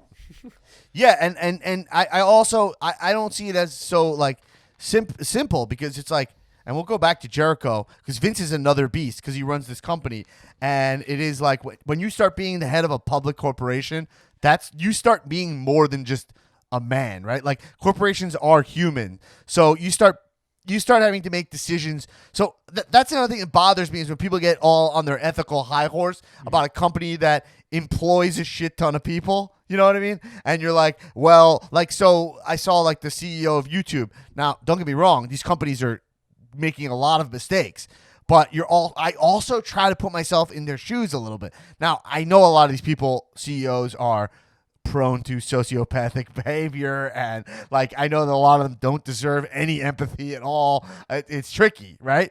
But you're kind of like, well, you're running this company. What can you actually do? Say, like, I know from our standpoint, it's easy to be like, take everybody down, and then you lose hundreds of millions of dollars of revenue for your company and put all these people out in the streets who had jobs there, you know? So I think just things are more complicated, you know? And so how that relates to just a small way. So Vince, I know why he's like, he has to keep ratings for a network. That's complicated. Not to mention, we know about his behavior. I feel terrible. That Lita thing sucks. I would have rather her feel better, her not feel like that. Like she said, literally, it's why she left the company. Yeah. That's terrible. Then I need that segment so much, you know? But then I also see why Vince is like, this segment has to happen. Edge won the title last night at the pay-per-view, and he's going to have a sex celebration with his actual shoot girlfriend, and that will like be killer for our ratings, and he knows it's a great idea. That's what that choice is. That's like the checking it's one person who gets damaged, which is Lita, for the benefit of all these viewers. It's fucking I wouldn't be able to do it probably. That's probably, you know, I mean in that scenario, but also I don't know. Just something to think about, you know? But with Jericho, it's like that's like more of a mod, you know, not to conflate the two. But with Jericho, is more of like a modern thing, which is like, just got information, just got the air date of Jamie's show. Anyway, that's cool. But the modern thing is like Jericho, right? He has his podcast, and his podcast is he can have these people on because he knows that they'll be provocative, they'll be interesting, and it's kind of boring to be just, I don't know, ethical or something. Like it's less sexy, you know. Can you? Is it? I don't know. Is it worth it for him? You know. Well, my whole thing is this: that like It's I think right? I think the idea that like it's interesting to hear these people's thoughts on certain things, and that's why you should have them on, isn't necessarily wrong, right? But when you have them on and you're just nodding your head through stuff Right. that is absolutely insane, and you don't say even like, hang on, what do you mean by that? Or can you break that down and explain why you think that's a thing? Or like, you don't push back at all. You don't interview Right. them. You just let them talk and you go, oh, denial. Oh, you know what? There's no denying. Pep Boys will save you 25% if you, it's like, and he doesn't ever push back. That's for me the problem. Because Yeah, then like so. I have to I assume agree. that he has to. I call bullshit on him being like, oh, it's interesting. That's why I have these people on. He obviously agrees with their ideas, or he obviously thinks there's something to them. Otherwise, he would push back even a little bit. He's Chris Jericho. Right. That exactly. So that's the thing is that like having there. You reminded me of my original point, which is like there is this line of like if Joe Rogan wants to have Alex Jones on his show, the only way you could justify having Alex Jones on your show is to hold him accountable for other things he said, or else you're part of the problem. Like if Alex Jones comes on my show, I say to you, hey, let's talk about Sandy Hook, and I don't want to talk about anything else until you admit that you made that up, that Crisis Actors was made up, and you did that for entertainment purposes, right? Right. That's or we can't, or else for me and you, we cannot have a conversation, or else I feel reckless because you are using. You're using lies to propel your career, and now I'm part of that. I'm complicit now. Right. So I don't know how someone like a Rogan, who I like Joe Rogan, like I'm a fan of a lot of the stuff he does, and I've met him a couple times. Like he's cool, like cool dude, you know. And I like he brings up younger talent and gives them a platform. Does a lot of great. I don't see him as this one-dimensional guy that people want to shit on in some ways. I don't see that, but I see like how do you have Alex Jones on your show? And not just say, let's talk about Sandy Hook. Let's talk about Sandy Hook. Now, maybe there's an episode where he did do that. And I don't know. And then they got to a place where it was he felt okay about that. And then then I could understand it more. Like Bill Maher on his show will have on people and he's like, I don't agree with you, but I applaud you having this conversation. But then he asks them only tough questions, like the questions you want to ask them. So you're like, then that's fine. Because then it's like, you want to sit down with Candace Owens and call her out on her bullshit? Well, it's better than having her just unchecked spewing bullshit for millions of people, right? Right. And then the argument, though, that people give is like, oh, well, then they're not going to come on the show if they think they're going to be grilled. It's like, okay, well, then that's what having a dumbass opinion gets you. Like people are going to call you on it and people are going to question you. And if you go on a show to be interviewed, you should expect to get interviewed. Just because the more outlandish your idea or the more unaccepted your idea is, there's no correlation there to how easy the interviewer should take it on you. That's completely made up. That's not a thing. It's never been a thing. Right. So Jericho, to tie that into Jericho kind of is like, I like to talk to a lot of people, man. Yeah. Like, it's what I do. You don't want to listen, and it doesn't matter. And like, it's like, yeah, fine. That's true. Turn off the show. And I'm also very cautious about deplatforming anybody personally. Now, everyone who's been deplatformed that I've heard of, I couldn't understand deeper. Like I completely understand. You know what I mean? But if social media is going to become all this like public utility, it gets really interesting and dangerous. And I don't see how I don't know what that is. But we'll see where that is going forward. And this will start applying to wrestling. Totally. Like, and it'll be interesting how this applies. But yeah, Jericho, I don't know. Jericho, who's so deeply one of my guys, even though I thought his announcing at the Brody Lee show was really not good. He was really funny, but like it was kind of like weird and distracting. It was like I hate this guy, and it's like they're all having like Brody Lee tribute matches. I thought it was odd, Yeah. but I still love Jericho. But I do think he's heading down a path that I'm like, I don't know. I'm confused. He's done a Old, couple out of things. touch, Right. Like time to go Right. your separate way, man, or stay around, but just he's taking. And up, with WWE, it's like the Lita thing. I read that and I'm like, it's like, I don't know. You're just like, You know who he is? fuck. I guess I'll just keep ignoring all this shit. And so for the listeners, like, don't think this stuff doesn't affect me. You know what I mean? It's just like, I also want to support all the great talent and employees who work at this company who had nothing to do with the decision that was made 20 years ago. Yeah, Jericho is probably like Harry Shearer in that what's that movie? Is it Headbangers? What's the name of that movie?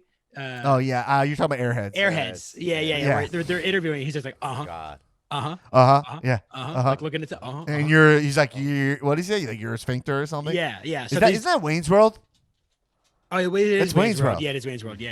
It's Wayne's World. He's like Handsome Dan, right? Handsome Dan. Yeah. Or You're something right. like that. Yeah. And then like there's a handsome guy. They're in the studio with Jericho, and they're like, COVID's not real.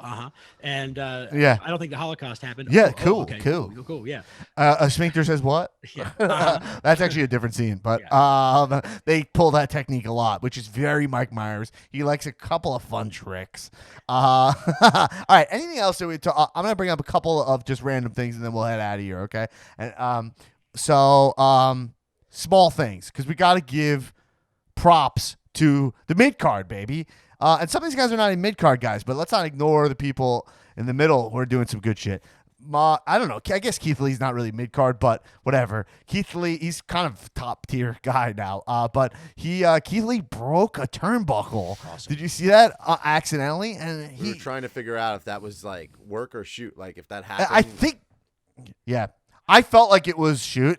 Mm-hmm. It felt really shoot to me because first off, I was cruising the sheets. And I didn't see anybody say it was a shoot or anything. I'm sure Meltzer will come out later and say you all got worked, but like I don't care. I'm trying to get worked, so I'm happy to get worked. But I felt like Keith Lee's reaction was like, so if it was a shoot, his reaction was so good that I was like, awesome for you, Keith. Like he totally rolled with it, Yeah, I think what makes me think it might be real is that they only had like one production guy with like a headset on trying to fix it. Like it wasn't, they didn't leave it, and they also didn't have like some spectacle about putting it back together. It was like one frantic production assistant like trying to get it tied back on.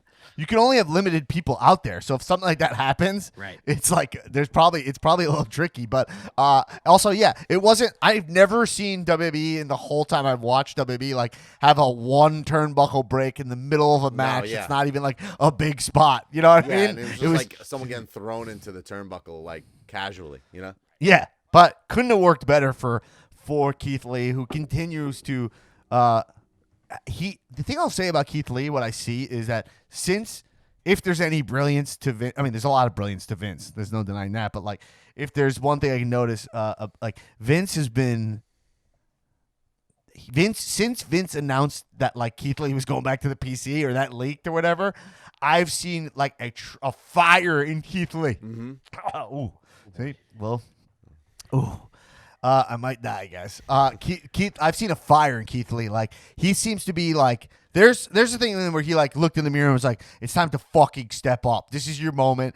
This is it. You only get this." He had like put on fucking mom spaghetti, and and I see that, and that's why I see him like when he has moments where he's he's work going like, but it feels like there's a shoot element to it. And I think so. Good. Shout out to Keith Lee. Shout out to Sami Zayn, who went full Trump this week, which I was begging for. Had his own media. He came to the ring with his own media, was talking about, which is a Trumpian move, which way the cameras are facing. Like yo, the cameras are not seeing what's really going on. Was talking about the conspiracy of his booking, how everyone is against him. They put him in the gauntlet match first. He's wearing a shirt that says, "I am the Intercontinental Champion," right? I won by a lot. Landslide. it's, you know what? I mean, listen, it works. Yeah. We said Zane doing good work. Yeah. We said it last week. We said, "Is there anyone doing it?" And we were trying it. I was like, we were like, Sammy's kind of doing it. He's doing the thing. And then this week it was like full blown on display, full blown. And it works. It definitely does work. I got one last thing, and then we'll head out of here. All right. Matt Riddle. Yeah. I just want to point out Matt Riddle. I like this thing they do with Matt Riddle where he's a complete goof until shit gets real. Like, I kind of dig that about, like, I don't think it's totally there yet, but because but he's getting better every time of the, like, yo, I'm just trying to be your bro. I'm, like, being cool with you. I'm being chill with you. And then, like, his mouth starts bleeding, and then he's like, yo, come fucking wrestle me. Yeah, I'll kill you. And I think he needs to go hard. We need to see his, like, Orton snap, like his switching from, like, friendly surfer dude to, like, pit fighter. And I think once he nails that, I think he'll be in a good zone. I think Riddle needs to get different gear.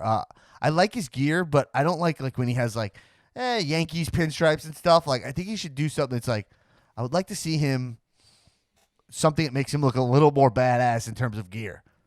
Okay. I don't know. Anyway. How long has he been Riddle? I don't think he is Riddle, but he still has an M there sometimes. Yeah, but they announced him as Riddle. Yeah. He's Yeah, been that for a that's couple, stupid. like 2 months now. Has it? Yeah. Okay. Yeah. I think what I did hear, I think Yeah. Tulo, you told me this, Yeah. is that if you Google him, you'll see his sexual assault allegations. If you do Matt Riddle, so now it's Riddle. So if you Google Riddle, WWE Riddle, you get like, jokes about Hornswoggle or something, right? Yes. Yeah. Exactly. I already talked about. Oh, the last thing I'll talk about. Sorry, I forgot to bring this up. We were texting about this. Is I know Newman, you wanted to talk about Charlotte for a quick second. Oh, I mean, just she's too good. She's too good. Like anybody, like it's a cold take. It's an ice cold take, but Yeah. Charlotte Flair is just firing on every single cylinder imaginable. She's in the best shape of her life right now. Literally glowing, ring gear on point, Right. attitude on point, wrestling on point. There's nothing to improve. She's just at cruising altitude right now. I couldn't agree Right. more. I honestly, I'm excited that we're like on to this next chapter of Charlotte, and I think it's going to be an even more dominating version, which is insane to see because I don't think anybody's going to be even able to touch her. But Charlotte's Raw's the a number mess. one. Like, But Raw's yeah, a mess, though. I said it. I saw a thing today that said Asuka hasn't defended her title since September. Like in a singles match, it's been all tag team wrestling. So it's just WWE's a mess when it's coming to booking and stuff. I can't think of anything more right now than they just need to mix shit up real fast. Like I would even say change the scheduling around. I would put WrestleMania, say, you know what, WrestleMania is not happening live this year. We're putting it at the end of the year, like fucking December, November. they haven't said anything about They WrestleMania need yet, to right? they need to just push. I it imagine back. by Rumble they'll give us some details about it, right? Because that's the official road. They gotta they need the stakes of the Rumble to be WrestleMania. That's like the beauty, Right. So they're gonna say something soon, right? Yeah, and I'm just thinking, even if you think about booking Rumble into like you win the Rumble, that booking is so short now. It's like a month, and it fucks up everything else. It gets in the way. I would even say WrestleMania should be at the end, of the year. If you win the Rumble, like just kind of way NJPW does it. It's like those contracts are in play for Right. like a whole long time. Like I think they just need to start mixing things up because honestly, you turn on Raw, it's just like it's the same old act all the time. I mean, this shouldn't really be lull times. We're gearing up for Royal Rumble. Like, If anything I'm positive of is that WrestleMania will be happening on the day it was set to happen, and there will be some kind of crowd there, and it will be in Florida.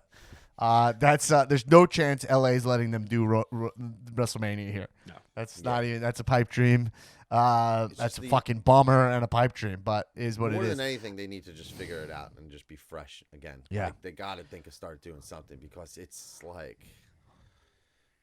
really turning on Raw for 3 hours is a legit chore. Anyway, it's not a chore, this podcast. We know you loved it, and if you did, go to patreon.com/communities wrestling. give us a couple of dollars a month and get access to tons of bonus episodes. Every Friday we do AEW NXT in depth, and we answer your questions from the Facebook group, which is officially the Cow Community, by the way. Oh yeah. So get the access to those episodes and also get access to our Cow Movie Club episodes. We have a full archive by like 2 years of us watching movies with pro wrestlers in them and just talking about how fucking ridiculous those movies are, and awesome recommendations for TV shows and movies in those episodes. People love those episodes. Many people are talking about them. And also get access to our Cow Zoom Thunderdome. Once a month, we hang out as a Cow community, and we watch a pay-per-view together. This month will be on January 31st for the Royal Rumble. Woo. We'll hang out on Zoom with the patrons, and we'll watch the pay-per-view. Last thing, subscribe to our YouTube channel right now.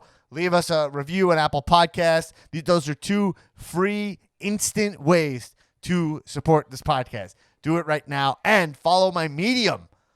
It's All Wrestling by Dan Black, meaning it's all wrestling, baby. It's all. This all wrestling. Maybe I put a baby at the end. It's all wrestling, baby. And I'm going to post an article on Thursday called Trump Worked Himself into a Shoot. And I think you'll enjoy it. And also check out my other podcast, Regular Guy News, where we dissect the news. We talked about that a bunch. And check out Tulo's Twitch channel. Yeah, real quick. At Tiptoe with Tulo. Thursdays we're doing Cow Gaming Night. So everybody in the Cow community on my Twitch channel will be doing Cow Gaming Night. This week is Among Us. So download Among Us. It's a cross-platform game. And if you don't have Discord, download Discord as well. And we'll be Phil and I will be telling everybody, if you just tune into our the Twitch channel, how to be a part of it. And it's going to be everybody coming down. We're going to be gaming on Thursday nights, 8 p.m. Is Among Us about Trump supporters? No, unfortunately, it's about it is about liars. That's how I feel. Oh, look, they're Among Us. Right? And if I was my dad, I'd say there's fungus among us. Cool. That'd be fun. Cool. And everybody, that's it. I plugged it for an hour. Everybody, thanks for listening to the Cow Podcast. We got wild. I got coffee, COVIDed up, baby. And everybody, thanks for listening to the show, and keep watching wrestling. Kisses.